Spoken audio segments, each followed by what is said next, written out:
Good morning, everyone. This is Christine Beck from the Illinois Self-Advocacy Alliance. We call ourselves the Alliance for short, and my focus is on organizational advocacy support. Today's webinar is How a Bill Becomes a Law in Illinois. During our presentation, all attendees will be in listen-only mode. If you want to connect with the presenters or with me as the facilitator, please use the chat box. You can also raise your hand if you want to speak. We are going to have time for questions and answers at the end of the presentation. And also, when we end the presentation, a 5-question survey will pop up on your screen. And we ask you to consider completing the survey, as your feedback is very important to making sure that we are providing what you want and what you need. Again, this presentation is being recorded and it will be placed on the Alliance's YouTube channel. Be sure to check out our YouTube channel, where we have more than 140 recorded presentations that are available 24 hours a day, 7 days a week, 365 days of the year. The spring 2024 Illinois legislative session has recently ended, and with it, there were several bills that impacted the lives of people with disabilities, including the Dignity in Pay Act and They Deserves More. Understanding the complex world of how a bill becomes a law can be overwhelming. In this informative webinar, we'll break down the legislative process into plain language, offering a 101 version to help you understand the basics. Understanding the legislative process empowers individuals and communities to advocate effectively for their rights and needs. It's very important to understand how laws are made and how they can impact people with developmental disabilities, their families, stakeholders, and state systems. Let's learn about the legislative process and gain the knowledge and tools we need to speak up and speak out. Our first presenter is Adam Weiser. Adam is the project director for the Illinois Self-Advocacy Alliance. He also serves on the Young Professional Board and is a member of the Advocacy Awareness Club at Center for Independent Futures in Evanston, Illinois. He completed the PACE, which stands to Path to Academics, Community, and Employment program through National Louis University, and lives independently in his own apartment with roommates. Adam enjoys riding his bike and spending time with his dog, Bruce. Adam specializes in empowering other self-advocates to speak up and speak out, and he presents regularly as a content expert for the Alliance. Our other presenter is Sabrina Wyman. Sabrina believes that everyone has the ability to be a legislative advocate. They have a passion for advocating, ignited at a young age when they became the older sibling to Rachel, who has Down syndrome. Sabrina has diverse experience in local, state, and federal politics, from campaigning, attending congressional hearings, working to improve voter turnout, as well as lobbying for people with intellectual and developmental disabilities in Illinois. Paired with becoming disabled as a young adult, Sabrina is passionate about policy that supports people with disabilities. Let's welcome Adam and Sabrina. Take it away. How a bill becomes a law in Illinois. Today's presentation is brought to you by the Illinois Self-Advocacy Alliance and the ARC of Illinois. Hi, I'm Adam Weiser, and I'm the project director of the Illinois Self-Advocacy Alliance. Hi, I'm Sabrina Wyman. I am a sibling and passionate ally and advocate. We are actually, since we are covering how a bill becomes a law, what more fun way than to begin with I'm Just a Bill from Schoolhouse Rock. I just want to let everybody know that this is technically federally how a bill becomes a law, but a lot of the steps are the same. So we want to include it. Enjoy.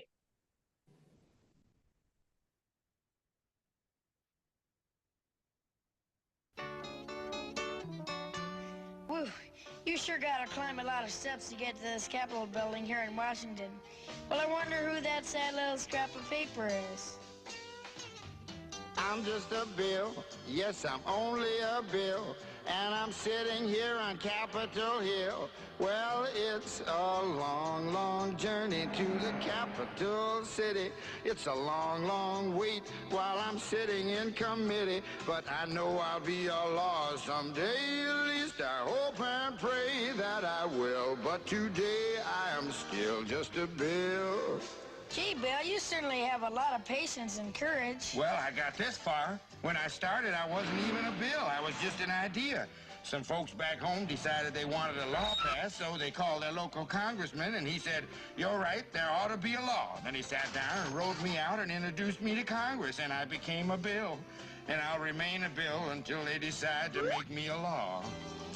I'm just a bill, yes, I'm only a bill, and I got as far as Capitol Hill. Well, now I'm stuck in committee, and I'll sit here and wait while a few key congressmen discuss and debate whether they should let me be a law. I hope and pray that they will, but today I am still just a bill.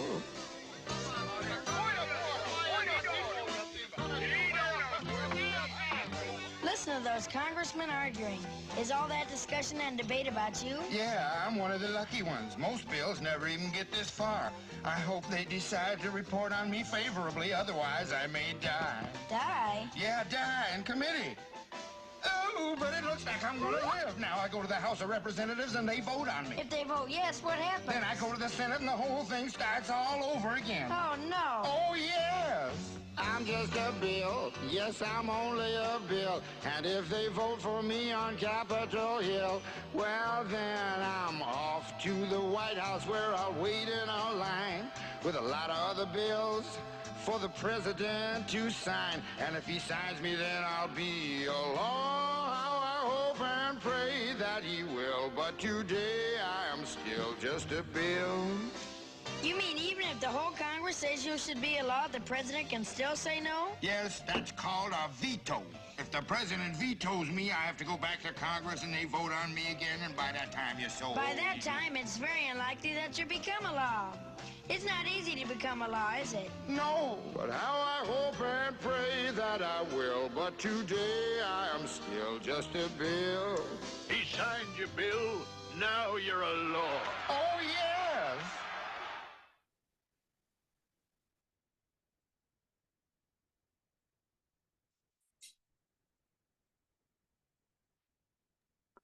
Awesome. And so, really, to begin talking about how a bill becomes a law, we figured the best way to start is to go over some vocabulary. So, we'll be going through a glossary of terms that we're going to come across in this legislative process. Our first word is a mandatory veto. This is when the governor returns the bill to the General Assembly with specific recommendations for change. So, the General Assembly may do nothing and the bill dies. The General Assembly may override the veto, or the General Assembly may accept the governor's proposed changes. There is amendment, and that is a formal proposal to change the language of a bill or resolution after it has been introduced. And there's also bill. That's legislation drafted in the form of an act for introduction into the Senate or the House of Representatives, and it is identified with a bill number. So normally Senate bill and then a number, or House bill and then a number. If the bill is passed by both houses and signed by the governor or otherwise becomes law, it becomes an act. A concord, agreement by one house of the General Assembly to an attendant added by the other house. Also adoption of a joint resolution originating in the other house, do pass. The affirmative recommendation made by committee in sending a bill to the full House for final vote. Floor. The portion of a legislative chamber reserved for legislators, staff, and other persons granted access during session. General Assembly. The House of Representatives and the Senate combined together is called the General Assembly.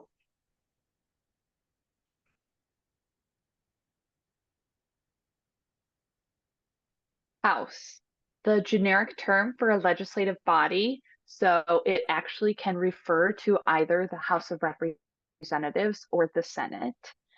House Committee, this is a committee meeting convened for the purpose of gathering information on a specific subject or considering specific legislative measures. We have the House of Representatives, and the House of Representatives is composed of 118 statewide elected members, 2 representatives for each Senate district. So for every 2 House of Representatives, we have 1 senator. And then law, the system of rules which a particular country or community recognizes as regulating the actions of its members and which it may enforce by the imposition of penalties.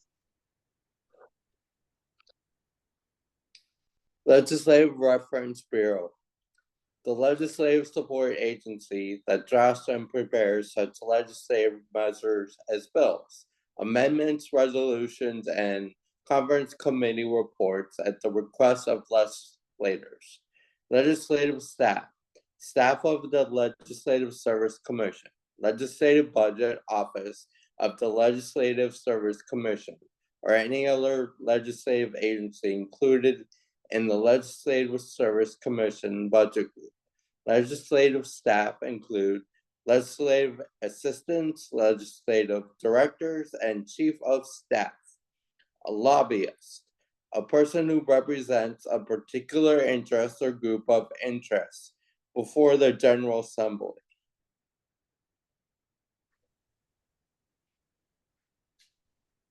Official, a person who can request or introduce a bill, including members of the legislature, committee chairs, and interest groups.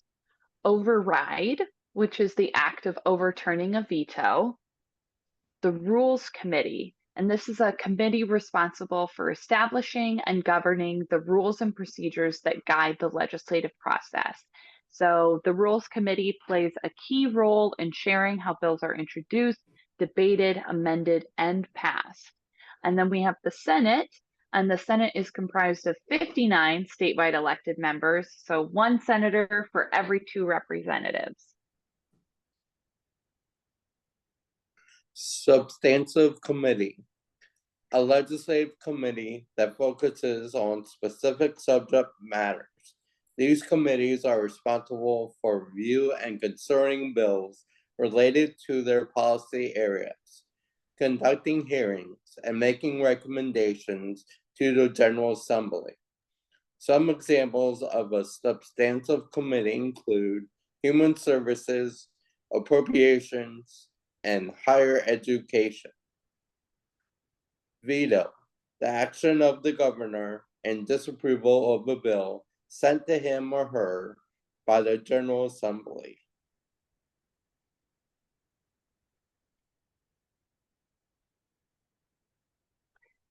And now we're going to go over the steps for how a bill becomes a law, and then we'll dive deeper into it. But first, the bill is drafted by the Legislative Reference Bureau, also commonly referred to as LRB, Legislative Reference Bureau. Then the bill is introduced. The third step, the bill is assigned to a committee.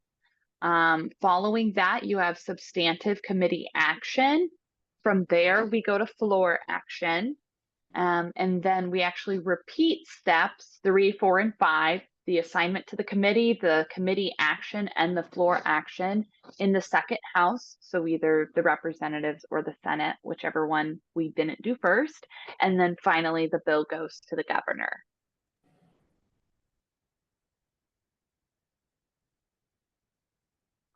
Perfect. And so let's kind of dive into what these steps look like. So the first step, the bill is drafted by the LRB or the Legislative Reference Bureau. And first off, this can be requested by an official, which we discussed. That can be a number of people on the team. It can also be requested by legislative staff.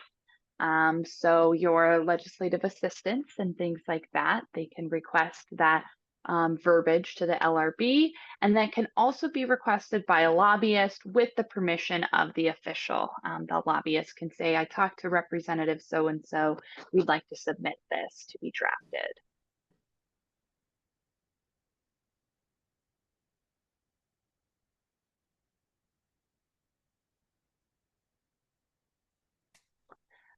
Perfect. And then we, alongside of talking about the steps of how a bill becomes a law, we actually have an example that we're going to walk through. So Adam is going to be talking all about a theoretical example of how a bill becomes a law to kind of show how they go together. You believe everyone should get a dog when they turn 16. You can either reach out to your state representative or your state senator.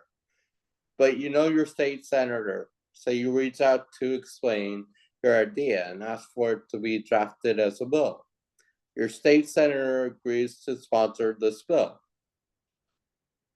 Your state senator reaches out to the Legislative Reference Bureau to get the bill drafted. The Legislative Reference Bureau drafts the Dog Ownership Act.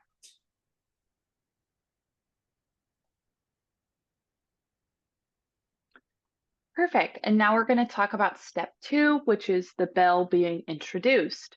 So it is filed with the House clerk or the Senate clerk. Again, it just depends which side you're on, by a legislator or by legislative staff for the legislator, their assistant, their chief of staff, whomever. And then there is the first reading of the bill by the clerk of either the House or the Senate, whichever side you're on. The Dog Ownership Act is introduced in the Illinois Senate by your state senator. The Dog Ownership Act provides that once an Illinois resident turns 16, they will get a dog. This allows older teenagers to work on responsibility.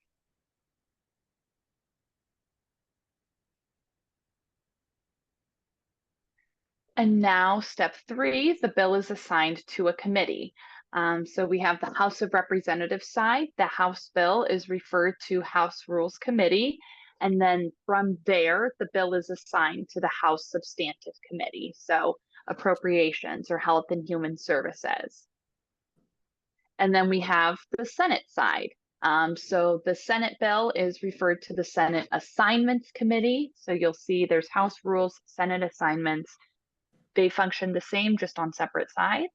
And from that Senate Assignments Committee, the bill is assigned to the Senate Substantive Committee, which would be like your appropriations, your Health and Human Services.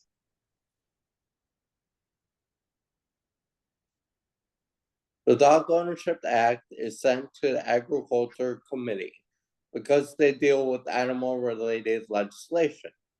The Agriculture Committee will review the bill, hold hearings if necessary, and may make amendments. The Agriculture Committee will make sure the Dog Ownership Act aligns with laws that already exist in Illinois.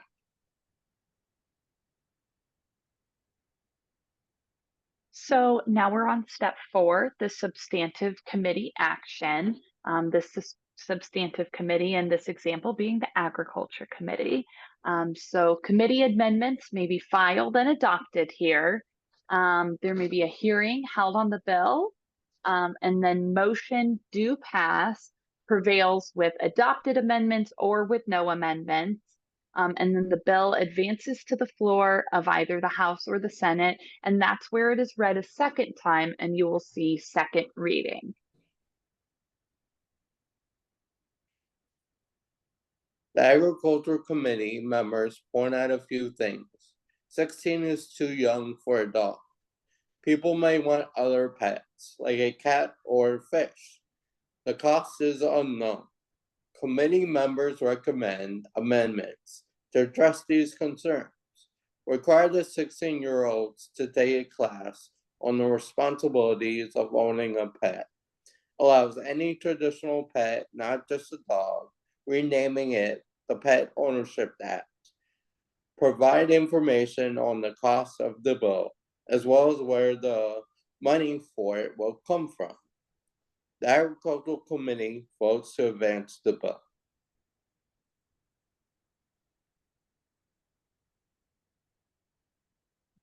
So now we're on to step 5, which is the floor action after the second reading.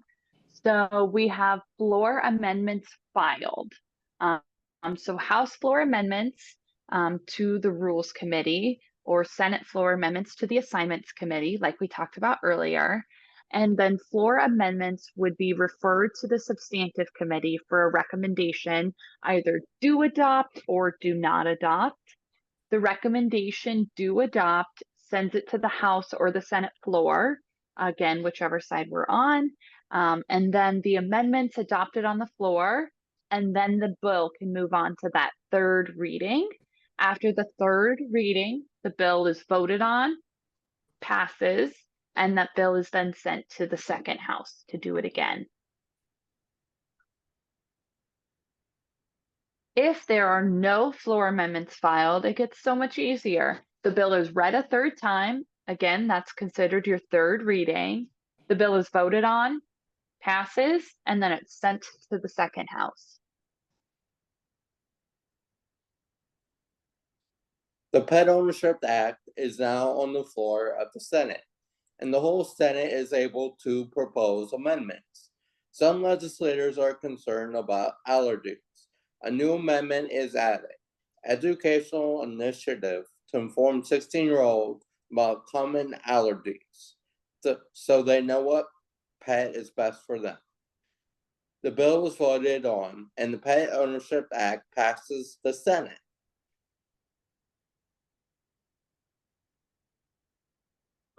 All right, and here we are at step 6, which is where steps 3, 4, and 5 get repeated in the second House.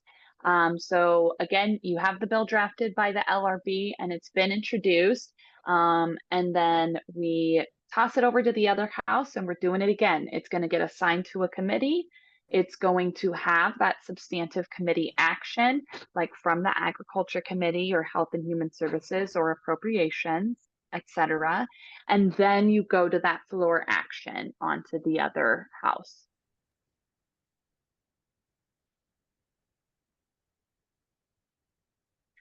Perfect. So if the bill is amended in the second House and it passes, it would look like this. The bill is returned to the first House so that the first House can concur or agree on the second House's amendments. And then the first House can concur on the amendment, they agree with it, and then that bill will be sent to the governor within 30 days. You can also have a bill that's not amended in the second House and just passes. So if there's no amendments, it doesn't need to go back through anything, and it will just be sent to the governor within 30 days. The Pet Ownership Act is now in the House of Representatives. The Pet Ownership Act, formerly known as the Dog Ownership Act, empowers 16-year-olds in Illinois to choose and care for any traditional pet of their preference. Responsible ownership is taught by requiring a pet ownership class, making sure they are well informed about the responsibilities. The bill allocates funds to cover education on common allergies. The bill also provides a breakdown of costs and specific sources of funding to support this inclusive approach to pet ownership. The bill was voted on, and the Pet Ownership Act passes the House.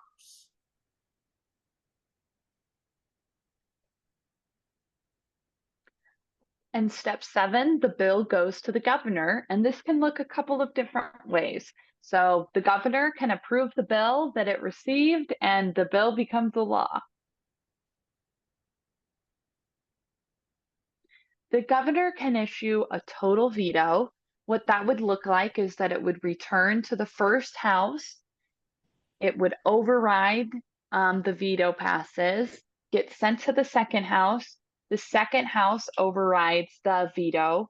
And then if both houses vote to override that veto, the bill becomes a law. And the governor can also issue an amendatory veto. And there are two options for that.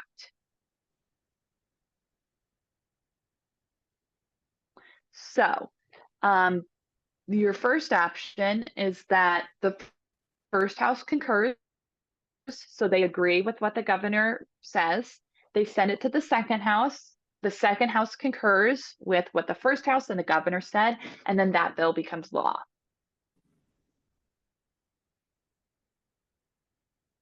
But it can also be your first house can override it. Your bill can be sent to the your bill can be sent to the other house, the second house, and then the second house can concur with the override, and the bill becomes law. So either the first house and the second house can concur with what they initially had.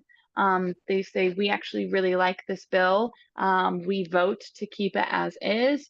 Or you can say, you know what, the governor has a point with that amendatory veto. We agree with what they decided.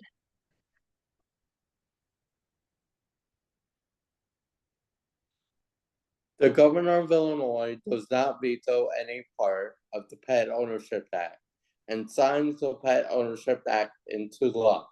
Now, all 16-year-olds are able to get a pet.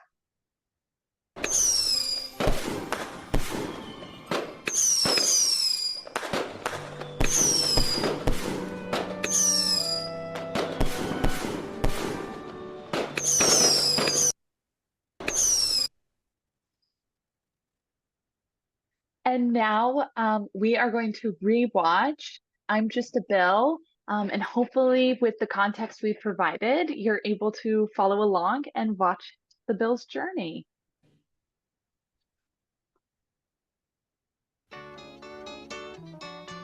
Whew, you sure gotta climb a lot of steps to get to this Capitol building here in Washington. Well, I wonder who that sad little scrap of paper is. I'm just a bill, yes, I'm only a bill, and I'm sitting here on Capitol Hill. Well, it's a long, long journey to the capital city. It's a long, long wait while I'm sitting in committee, but I know I'll be a law someday. At least I hope and pray that I will, but today I am still just a bill. Gee, Bill, you certainly have a lot of patience and courage. Well, I got this far. When I started, I wasn't even a bill. I was just an idea. Some folks back home decided they wanted a law passed, so they called their local congressman, and he said, "You're right, there ought to be a law." Then he sat down and wrote me out and introduced me to Congress, and I became a bill. And I'll remain a bill until they decide to make me a law. I'm just a bill, yes, I'm only a bill, and I got as far as Capitol Hill. Well, now I'm stuck in committee, and I'll sit here and wait while a few key congressmen discuss and debate whether they should let me be a law. I hope and pray that they will, but today I am still just a bill.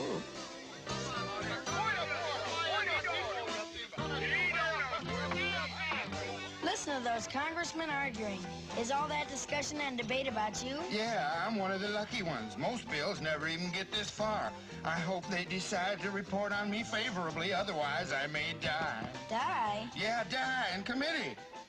Oh, but it looks like I'm gonna live. Now I go to the House of Representatives and they vote on me. If they vote yes, what happens? Then I go to the Senate and the whole thing starts all over again. Oh, no. Oh, yes. I'm just a bill. Yes, I'm only a bill. And if they vote for me on Capitol Hill, well, then I'm off to the White House where I'll wait in a line with a lot of other bills for the president to sign. And if he signs me, then I'll be a law. How I hope and pray that he will. But today I am still just a bill. You mean even if the whole Congress says you should be a law, the president can still say no? Yes, that's called a veto. If the president vetoes me, I have to go back to Congress and they vote on me again, and by that time you're so By old. that time, it's very unlikely that you become a law. It's not easy to become a law, is it? No, but how I hope and pray that I will. But today I am still just a bill.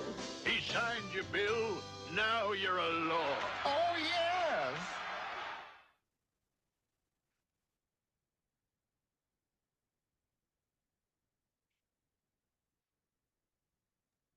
And real quick, you may have heard in I'm Just a Bill that a bill can die.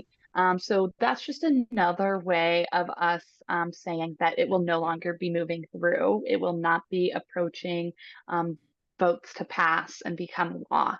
There are several ways that a bill can die. Essentially, any step it can get caught in and never seen again. So a bill can die if it doesn't pass the first House's committee. It can die if it doesn't pass the first House. It can die if it doesn't pass the second House's committee, also if it doesn't pass the second House.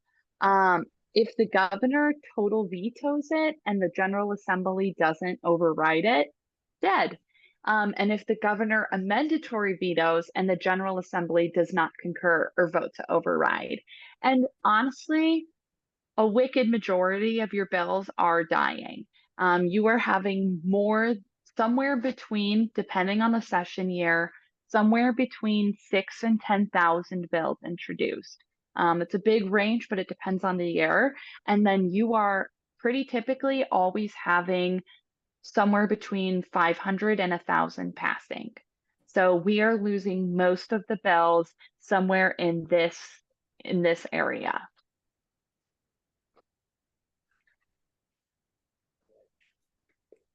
When should I talk to my legislators? Whenever you want. Here are some ideas on when you should talk to your legislators during the process of a bill becoming a law. Introduction of a bill to show support or opposition and provide information.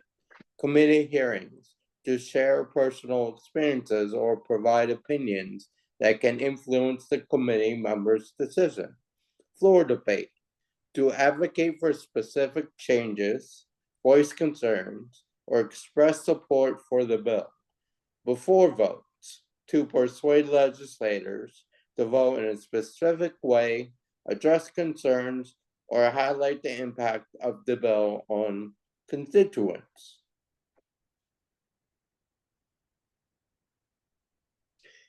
Emails, how should I talk to my, emails and letters. Use a contact from on the legislator's website.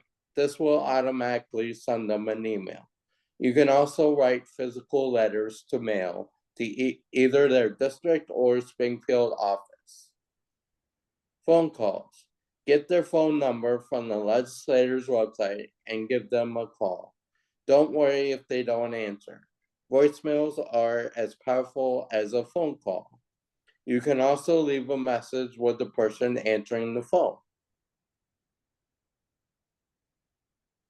Meetings, either in person or virtually. Request a meeting with your legislator via email or phone call.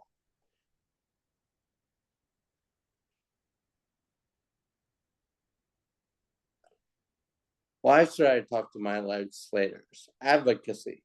To advocate for or against specific policies based on your beliefs and interests of a community. Education and information sharing. To provide legislators with valuable information and personal stories that can inform their decision making. To educate legislators about the pros and cons of certain issues. Constituent representation.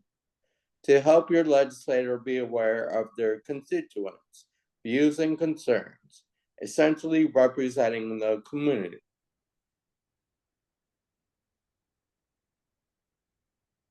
By engaging with legislators, You get to actively participate in the democratic process and have an impact on the creation and shaping of laws in Illinois.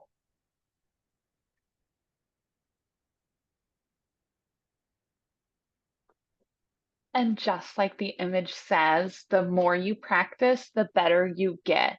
Reaching out to your elected officials should not be intimidating, but it is. And honestly, they're people just like us. And the more that you practice talking to them, the better that you will get. The Alliance is a network of advocates and self-advocacy groups around Illinois.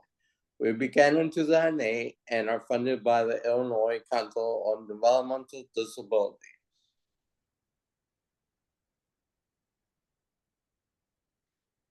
Our vision is for self-advocates to work together to get the support we need and to live the life we want in the community. Our mission is to speak up for ourselves and each other while working together to make changes in our communities and in Illinois.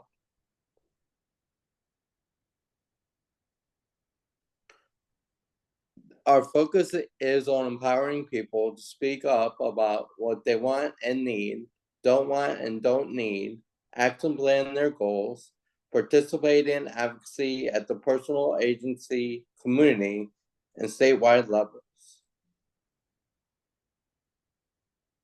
Any questions, comments, or considerations?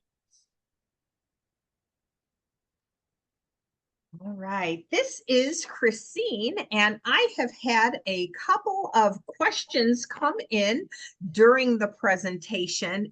And if you have a question, we ask you to choose to either write it into the chat box and we can read it out loud, or you can raise your hand, we can take you off mute, and you can ask it that way. Choices are amazing. The first question is this: are bills always read 3 times?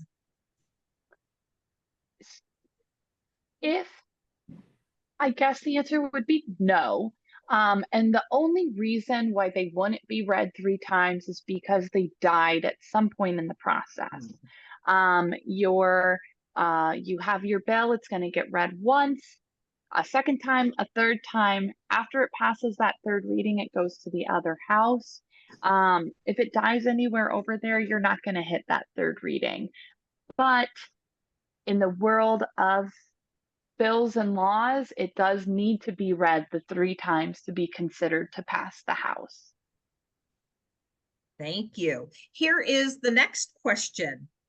When a bill is signed into law by the governor, how long does it take before it becomes effective? That is going to be dependent on what the bill is. Sometimes the governor will sign a bill, and somewhere in the language of that bill, it will say an initial start date of January 1st of the next year. But the language could also say once signed, it is law. So sometimes it can be immediate. Sometimes there's a specific date in the language. Okay. Here's a third question. What if a bill is signed into law and the people of the state of Illinois really don't like it at all, but the elected officials went ahead and passed it anyhow and the governor signed it? What do you do? I think at that point in time, if it's a law that you really don't like, that's where we get to use our tools of talking to our legislators. It may be beneficial to ask your legislator why they supported it. They may have gotten word from a different group of constituents that encouraged them to vote yes. But essentially, if something passes that you don't like, you're going to take the same action as you would if you want to pass something that you like. That's going to be making those connections, talking to your legislators, definitely trying to figure out why it passed, what the benefit of it is, because for some reason, if it passed, the legislators saw a reason for it. But yeah, doing your best to advocate for some change after that would probably be your best bet. Okay. Again, we are open for questions, comments, and considerations. If you'd like, you can type it into the chat box and we will read it. You could also raise your hand. We can take you off mute and you can speak the question. While we're waiting for anyone to add to the list of questions we've already asked, we do have another one. Do you use the same process if you want a law to end?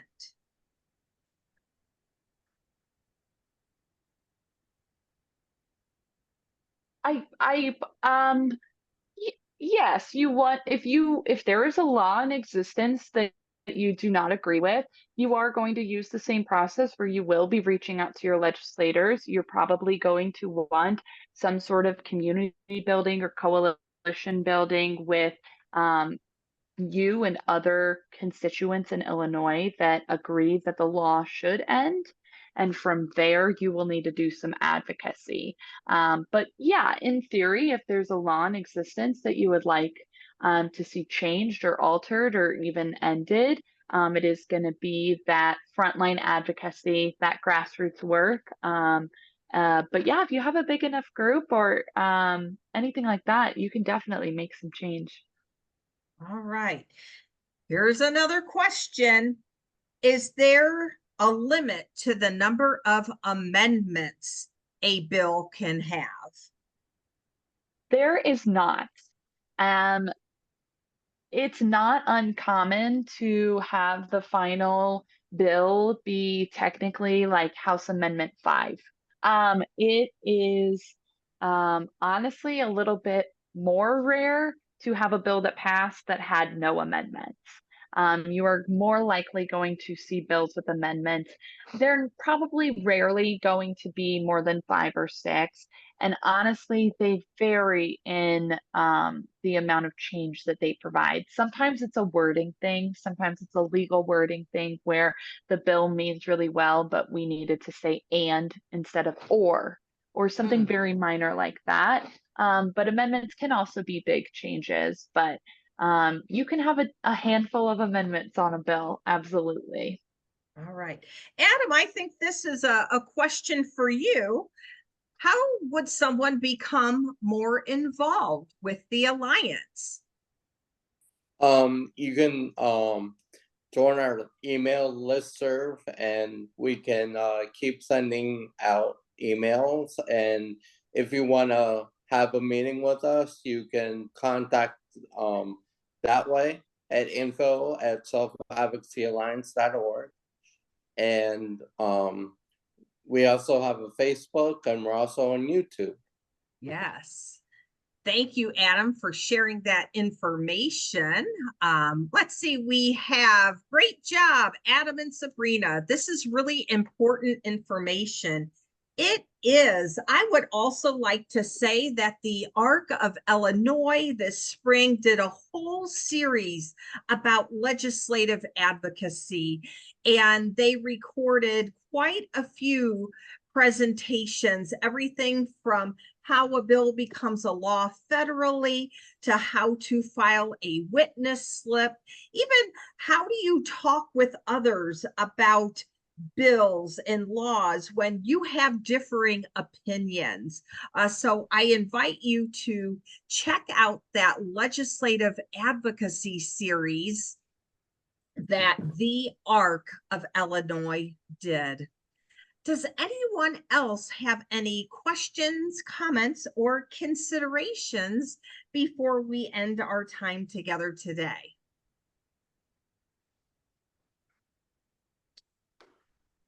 All right. Well, on behalf of the Illinois Self-Advocacy Alliance, we appreciate each and every one of you taking time out of your day to learn with and from us.